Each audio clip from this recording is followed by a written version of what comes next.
Kweli. Ndugu wanahabari, habari za asubuhi. Tunaona tuwaite siku ya leo, siku ya tarehe 8 ya mwezi huu wa 12 mwaka 2025 kwa nia ya kupeana taarifa za mambo yanayoendelea katika nchi yetu, hususan kipindi hiki cha mwisho wa mwaka. Kama mnavyofahamu kwamba Wizara ya Mambo ya Ndani ya Nchi inalo jukumu kubwa pamoja na mambo mengine la kulinda usalama wa wananchi na mali zao. Na wizara hii jukumu lake hilo inatekeleza kushirikiana na vyombo vya ulinzi na usalama vilivyopo chini ya Wizara ya Mambo ya Ndani, ikiwemo jeshi letu la polisi. Naomba nichukue nafasi hii kuwapa taarifa wananchi kwamba hali ya usalama wa nchi yetu mpaka sasa ni shwari, inaendelea kuimarika baada ya shida tuliyopata tarehe 29 ya mwezi Oktoba wakati wa uchaguzi, na vurugu zikatokea na hasara nyingi zikatokea, mali zikaharibiwa, watu wakafariki, shida ambayo kwa kweli tusingetamani irudie tena, kwa sababu hasara yake mpaka sasa tunaendelea kuumia nayo. Na nitoe pole kwa Watanzania wenzetu waliopoteza maisha, walioumia, wengine bado hata vidonda vyao havijapona, lakini walioharibiwa mali na hasara nyingi ambazo zimejitokeza, kwa kweli si jambo linalofurahisha hata kidogo. Ni jambo ambalo limeleta hasara kubwa.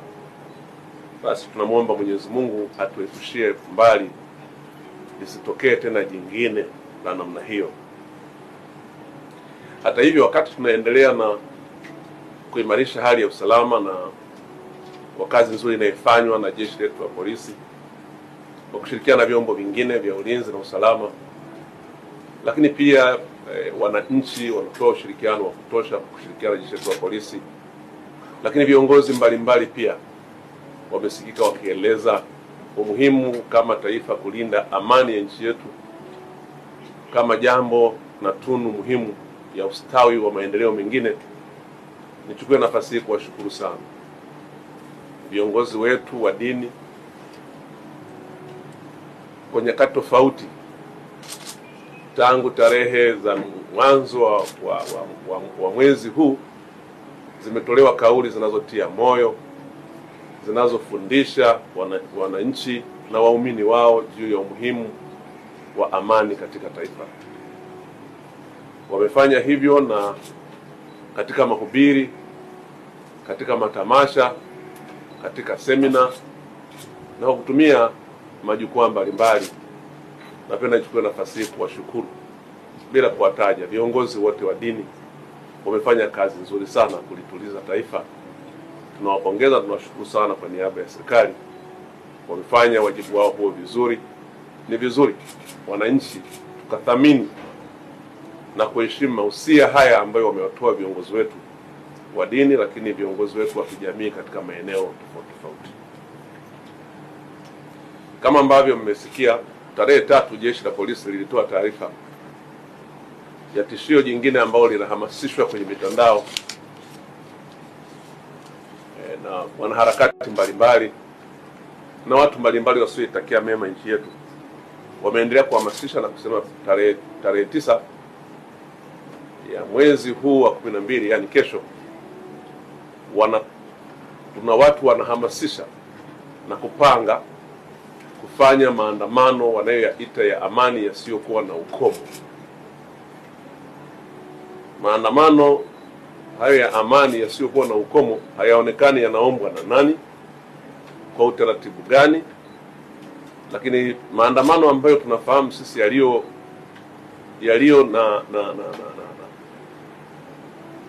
yaliyo na compliance na katiba ya nchi yetu, lakini na sheria za nchi yetu, ni yale yanayoombwa na mtu mahususi na yanakuwa yana ujumbe mahususi na yanasema shabaha yake ni nini, lakini yanaeleza yatafanyika wapi, yatatoka wapi hadi wapi, ili jeshi la polisi liweze kutoa huduma ya watu hao wenye ujumbe wa namna hiyo. Haya yanayoelezwa kama ambavyo imeelezwa katika taarifa kwa umma ya jeshi la polisi iliyotolewa tarehe 5 ni kwamba hayana muombaji, hayaelezi yanatoka wapi kwenda wapi, hayaelezi ujumbe ni nini, ila tu yanaeleza kwamba yatakuwa hayana ukomo, na tunaambiwa kwamba ni makubwa kuliko yale ya tarehe 29. Ndugu zangu wanahabari, kama yakiwa hayo ni maandamano yasiyo na ukomo, maandamano ambayo ni makubwa kuliko yale ambayo watu walichoma mali za watu, walichoma vituo vya mafuta, walichoma majengo ya serikali, wamechoma vituo vya polisi, yale yaliyosababisha watu wakafa. Sasa hayo tunayoambiwa ni makubwa zaidi ya hayo. Sasa hayo sio maandamano. Kwanza kwa sababu hayana kibali kwa mujibu wa sheria, lakini pili, hayaeleweki yanafanywa na wakina nani ili tujue hata tuzungumze nao, lakini tatu, yanaambiwa hayana mwisho. Sasa hayo sio maandamano, hayo ni mapinduzi. Hayo ni mapinduzi, sio maandamano. Maana maandamano kwa mujibu wa sheria yetu ya polisi na polisi wasaidizi sura ya 322 kama sikosei, yameelezwa wazi kwa sifa hizi na vigezo hivi nilivyovisema. Kwa hiyo nimewaita hapa kujaribu kutumia vyombo vyenu vya habari kuwaambia Watanzania maandamano hayo ni haramu, hayaruhusiwi, na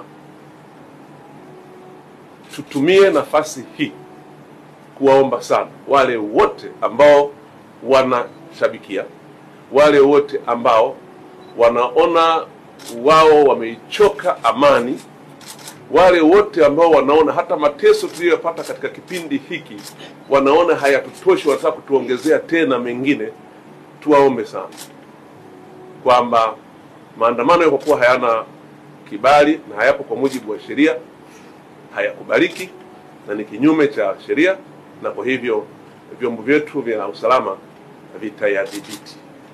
vitayadhibiti. Na kwa hiyo ndugu zangu,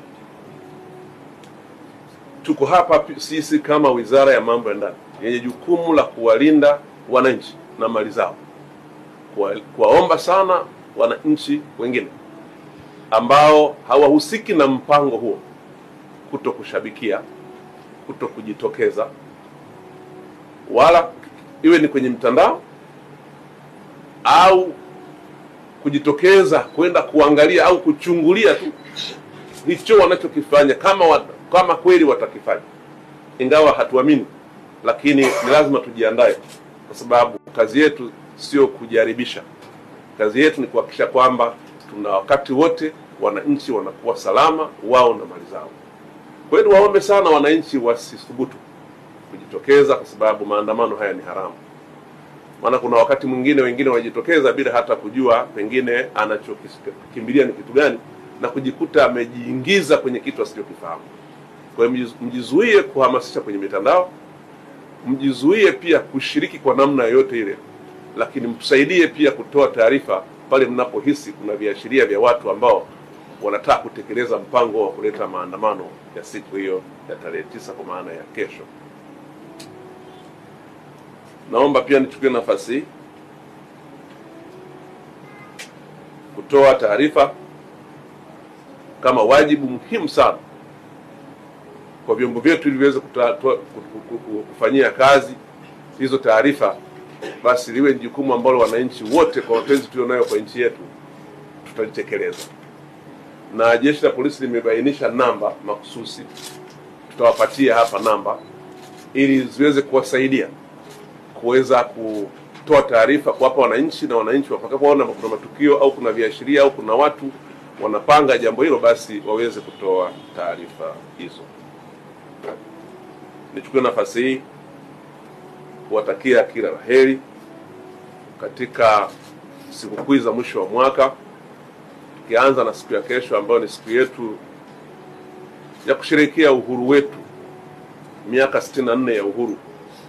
Tusherehekee kwa amani na utulivu, na nina imani yangu kwamba wananchi mmejua adha na mateso tuliyoyapata na ambayo tutaendelea kuyapata kwa madhara tu ya tarehe 29 na 30 mpaka tarehe 1 ile iliyotokea.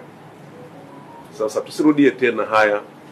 Mimi na wenzangu tunawaomba sana wananchi tuipende nchi yetu. Mashabiki wengi wanaosuka hii mipango na kufanya, wengi wao unaona hawako hata hapa nchini, na wale walioko hapa pengine wamechoka na hii hali, lakini tunaomba sana, tulio wengi tumeona madhara yake. Madhara ni makubwa sana, mateso ni makubwa. Tunazungumzia watu ambao wameathirika kwenye maandamano, lakini tufahamu kwamba wako walioshindwa kwenda hospitali wakiwa wanaumwa siku zile za maandamano. Tufahamu kwamba kuna watu waliokuwa na appointment na madaktari wanatakiwa kwenda kujifungua, na ndio siku imefika tarehe ile huwezi kwenda hospitali. Hali ilikuwaje? Tufahamu kwamba kuna watu waliokuwa wagonjwa, tuna wazee wetu wagonjwa, wana hali mbaya, maisha yao ni hospitali. Inapokuwa kuna hali ya upotevu wa amani, ujue kwamba hakuna kinachoendelea. Tufahamu kwamba sasa watu wanaogopa hata kuleta chakula Dar es Salaam. Hali si nzuri hata hapa Dar es Salaam, hasa kwenye miji mikubwa, kwa sababu aina ya maandamano yale yalikuwa ni kama, kwa kweli si jambo ambalo lilitegemewa. Kwa hiyo rai yangu ni kwamba maandamano au fujo zote ni tabu na ni mateso kwa watu wasiohusika kuliko wanaohusika.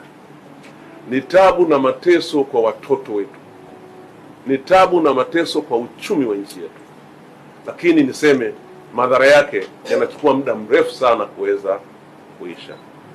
Kwa kama nilivyosema, niwatakie kila heri siku ya kesho tunaposherehekea sherehe hizi za uhuru miaka 64, lakini pia Christmas tuisherehekee kwa amani na mwaka mpya, ili haya yaliyopita kwa kweli tuombe Mungu yasirudie tena, na niwaombe mpeleke taarifa hizi kwa umma ili umma uweze kujua na kutusaidia ili tuweze kutuliza hali ya nchi.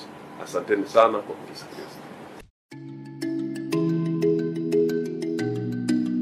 Kweli.